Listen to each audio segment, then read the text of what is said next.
কাছে কোনো খবর আছে? ময়ূক আমার সঙ্গে রয়েছে, আমাদের অপর সিনিয়র এডিটর। ময়ূক, কি খবর রয়েছে তোমার কাছে? বাংলা হবে আফগান, আমরা হব তালেবান, হোক বিতর্ক। এটা অশ্লীলতা, চিরবির চিরবির চিরবির চিরবির করছে। মলম বিক্রেতার আবিষ্কার, যাকে আমরা এখন লক্ষ্য করছি রিপাবলিক বাংলা। ময়ূক রঞ্জন ঘোষের জায়গায় আবার নতুন একজন মলম বিক্রেতা নিয়োগ পেয়েছে। তারপরে টার্গেট ভারত নাকি হিন্দু? বাংলাদেশ অন্তর্বর্তীকালীন সরকারের প্রধান ডক্টর মোহাম্মদ ইউনূস, জামাত সরকার পুরনো বাড়িঘর পুরানোর ছবি, ভিডিও এবং একই ধরনের একই ভিডিও বারবার প্রচারের মাধ্যমে ভুয়া তথ্য প্রচার। তো আমার এই কথাগুলো শোনার পরে অনেকে অবাক হয়ে যেতে পারেন, তবে প্রথম যেটি বলেছি যে নতুন আরেকজন মলম বিক্রেতা আবিষ্কার করেছেন হচ্ছে রিপাবলিক বাংলা ইউটিউব চ্যানেলটি কিংবা টেলিভিশন চ্যানেল, ভারতের একটি ভুয়া গণমাধ্যম, যিনি যারা প্রতিনিয়ত প্রত্যেকটি মুহূর্তে বাংলাদেশ ভারতের মধ্যে একটি সংঘর্ষপূর্ণ পরিস্থিতি তৈরি করার জন্য বসে আছেন এবং এটি নিয়ে কাজ করছেন। বিশেষ করে যদি বলা হয়, দেখেন এখানে তারা, আমি আজকে একটি ভিডিও দেখলাম, যে ভিডিওতে দেখলাম ময়ূক রঞ্জন ঘোষের জায়গায় নতুন একজন মলম বিক্রেতা আবিষ্কার হয়েছে এবং তিনি এই ময়ূক রঞ্জন ঘোষের যে অনুষ্ঠানটি তিনি এখন সঞ্চালনা করছেন। তো সেখানে দেখলাম যে বারবারই কিছু বিষয় আসলে তাদের এই চ্যানেলটিতে, অর্থাৎ এই যে চ্যানেলটি রয়েছে ভারতের, যেখানে ময়ূক রঞ্জন ঘোষ রিপাবলিক বাংলা চ্যানেলটি রয়েছে, সেখানে দেখেন প্রত্যেকটা ভিডিওতে বর্তমান বাংলাদেশ সরকারের বর্তমান অন্তর্বর্তীকালীন সরকারের যিনি প্রধান রয়েছে ডক্টর মোহাম্মদ ইউনূসকে জড়িয়ে, জামাতকে জড়িয়ে বাংলাদেশকে জঙ্গিবাদ বলা হচ্ছে প্রত্যেকটি মুহূর্তে।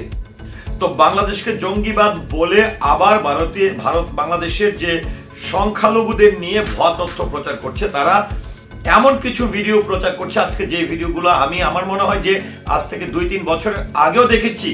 একই ভিডিও বারবার প্রচারের মাধ্যমে তারা এমন ভাবে উপস্থাপন করেন এবং এমন ভাবে তাদের এই অনুষ্ঠানটি সাজিয়েছে এবং এতটা মারমুখী ভাবে সাজিয়েছে যেন মানুষ ভারতে নয়, শুধু বাংলাদেশে, ভারতের কথা বলবো না, বাংলাদেশে যেন একদমই সকল ধর্মের মানুষের মধ্যে যেন একটি সাংঘর্ষিক বিষয় তৈরি হয়।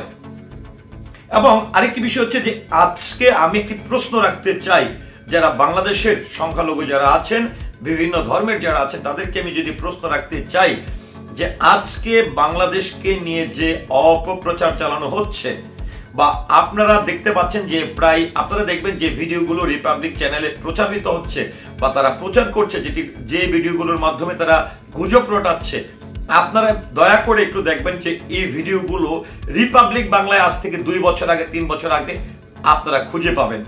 আরেকটি বিষয় হচ্ছে যে আমরা লক্ষ্য করলাম যে এখানে বাংলাদেশ প্রসঙ্গ আসার পরে বাংলাদেশকে চীনের সঙ্গে জড়িয়ে দিচ্ছে, বাংলাদেশকে পাকিস্তানের সঙ্গে জড়িয়ে দিচ্ছে।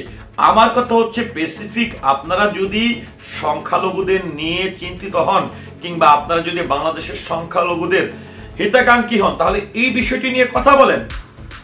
আরেকটি বিষয় হচ্ছে যে এখানে আরেকটি আমরা যেটি দেখলাম যে এস জয়শঙ্কর, যিনি বিদেশ মন্ত্রী রয়েছেন, তিনিও পার্লামেন্টে কিন্তু বাংলাদেশের প্রেক্ষাপট নিয়ে কথা বলেছেন। তবে এই রিপাবলিক চ্যানেলটি এমন ভাবে এবং প্রত্যেকটা অনুষ্ঠানে একই ভিডিও কেন ব্যবহার করছে? আপনারা নিত্য নতুন ভিডিও ব্যবহার করেন। কিংবা আমার কাছে হচ্ছে একটি দাবি যে বাংলাদেশে যারা সংখ্যালঘু আছে, আমরা তো বলি যে আমরা ভাই ভাই, আমাদের মধ্যে ধর্মের কোনো ভেদাভেদ নাই, আমরা বাঙালি, এই বাংলাদেশের মানুষ, এই বাংলাদেশকে রক্ষা করার দায়িত্ব আমাদের।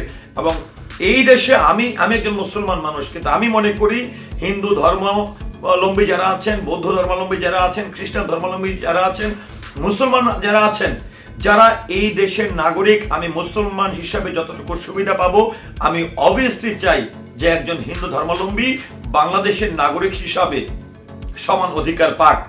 তো আজকে আমার কথা হচ্ছে যে আমি একটি কথা বলবো যে আপনারা যে ভিডিওগুলো প্রচার করছেন রিপাবলিক চ্যানেল এবং নতুন যিনি মলম বিক্রেতা হিসাবে নতুন করে কার্যক্রম শুরু করেছেন ময়ূক রঞ্জন ঘোষের জায়গায়, যার নাম হচ্ছে অনির্বাণ সিনহা, আমি আপনাকে বলতে চাই ময়ূক রঞ্জন ঘোষ যে ভিডিওগুলো ব্যবহার করে অনুষ্ঠান তৈরি করেছেন, অপপ্রচার চালিয়েছেন, সেই ভিডিওগুলো বারবার আপনিও কেন চালাচ্ছেন? আপনি নতুন কোনো ভিডিও তৈরি করেন, বা বাংলাদেশে যদি সংখ্যালঘুদের ওপরে, আমি তো বলি যে বাংলাদেশে আমরা সংখ্যালঘু বলে কিছু নেই, আমরা সবাই বাঙালি। এই বাংলাদেশের প্রতি আমাদের দরদ আছে, বাংলাদেশের প্রত্যেকটা মানুষ, প্রত্যেকটা ধর্মের মানুষের প্রতি যথেষ্ট পরিমাণ শ্রদ্ধা ভক্তি আছে। তো আমার কথা হচ্ছে যে যদি এই ধরনের ঘটনা প্রতিদিন যদি নিত্য নতুন একটি করে ভিডিও তৈরি করেন, নিত্য নতুন তথ্য প্রদান করেন এবং সেটি তথ্য প্রমাণ সহ করেন, কারণ আমি এই জন্য বলবো যে আজকে আমার খারাপ লাগছে যখন এই রিপাবলিক চ্যানেলটি বাংলাদেশের সংখ্যালঘুদের নিয়ে, কারণ আমি মনে করি আমি যদি 20টি মুসলমান পরিবারের সঙ্গে আমার ঘনিষ্ঠ সম্পর্ক থাকে, আমার 20টি হিন্দু পরিবারের সঙ্গে কিন্তু আমার ঘনিষ্ঠ সম্পর্ক রয়েছে।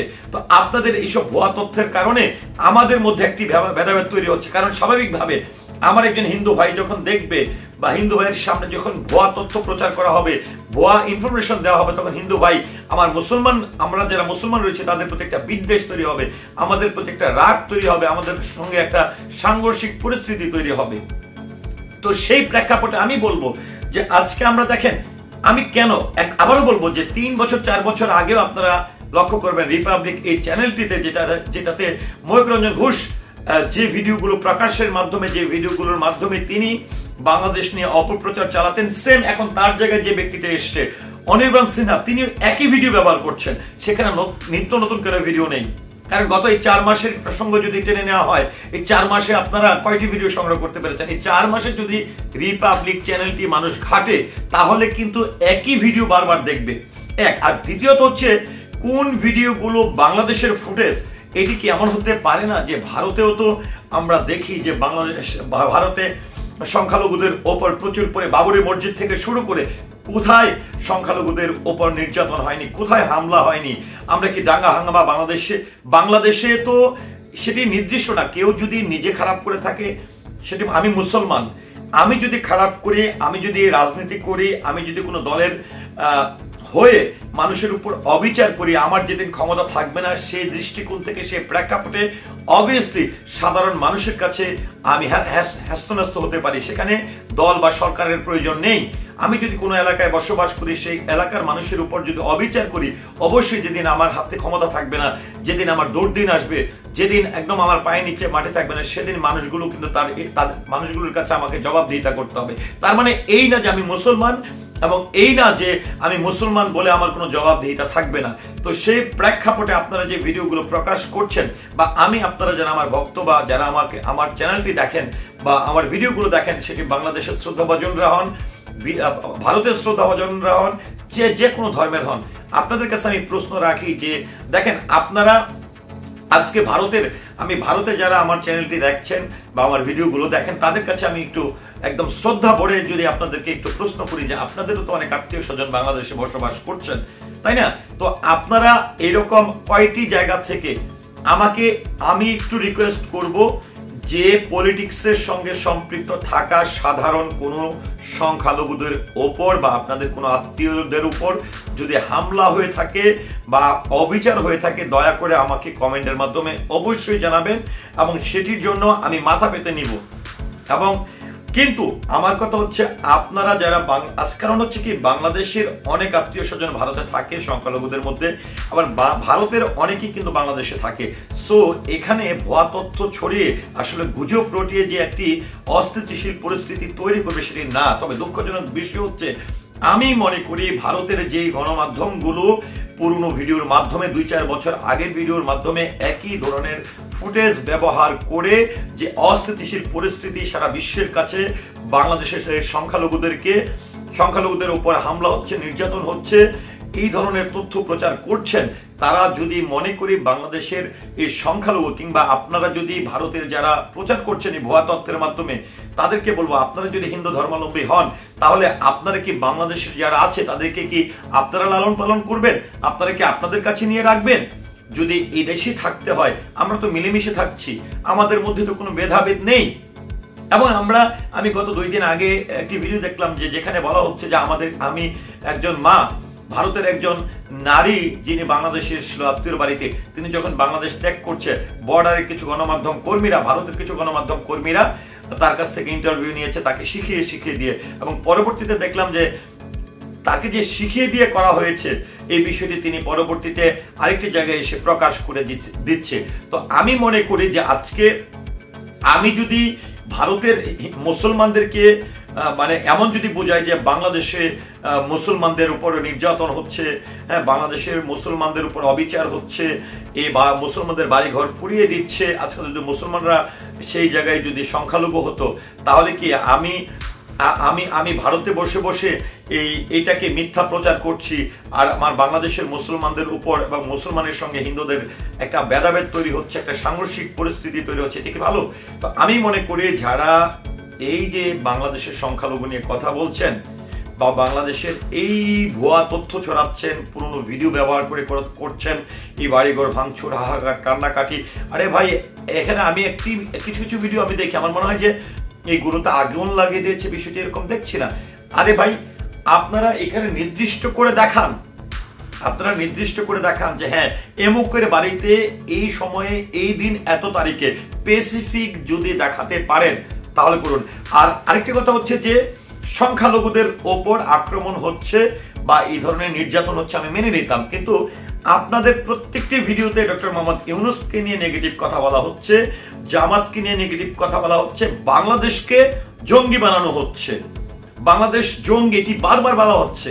তো আমার কথা হচ্ছে যে বাংলাদেশ জঙ্গি জঙ্গি জঙ্গি জঙ্গি জঙ্গি জঙ্গি বলছেন, তো বাংলাদেশ থেকে আপনারা আমাদের হিন্দু ধর্মের ভাই বোনদেরকে আপনারা নিয়ে যাবেন বা আপনাদের কি করার আছে? আমি মনে করি ভারতের যে রাষ্ট্রীয় কাঠামো রয়েছে, ভারতের যে নিজস্ব তাদের যে বিচার ব্যবস্থা রয়েছে, সেভাবে ভারত ভারতের মতন করে চলবে, বাংলাদেশ বাংলাদেশের মতন করে চলবে। আর ভারত বাংলাদেশ পাশাপাশি রাষ্ট্র। অবশ্যই আমি চাই যে ভারতের মুসলমান ভারত হিন্দুদের সঙ্গে বন্ধুত্বপূর্ণ সম্পর্ক থাকুক, ধর্ম যার যার জায়গা থেকে আলাদা আলাদাভাবে আমরা পালন করব, কিন্তু সকল ধর্মের প্রতি আমাদেরকে শ্রদ্ধা রাখতে হবে এবং মনে প্রাণে বিশ্বাস করতে হবে আমরা মানুষ, এটি কিন্তু বিশ্বাস করতে হবে। মমতা চট্টোপাধ্যায়কে তিনি কি বলছেন যে গত 16-17 বছরেও কিন্তু সংখ্যালঘুদের উপরে এরকম হয়েছে।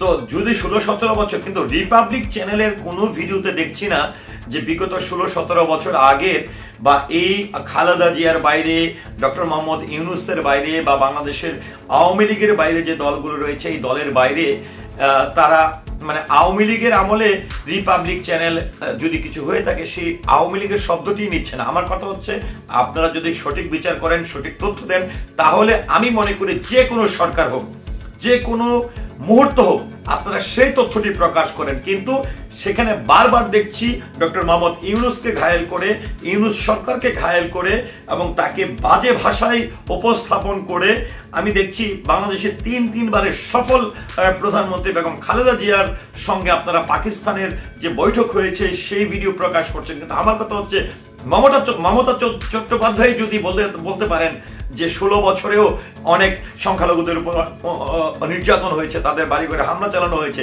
কিন্তু রিপাবলিক চ্যানেলটি এবং এই মলম বিক্রেতারা ময়ূক রঞ্জন ঘোষ পাশাপাশি অনির্বাণ সিনহা তারা কিন্তু একবারও এই বিএনপি এবং জামাত, এই ইউনূস সরকার, সে তৎকালীন সময় ফখরুদ্দিন সরকার, এদেরকে নিয়ে নেগেটিভ কথা বলে এবং তাদের সময়ের যত নেগেটিভ বিষয় আছে, ভুয়া তথ্য আছে, সবগুলো প্রচার করছেন।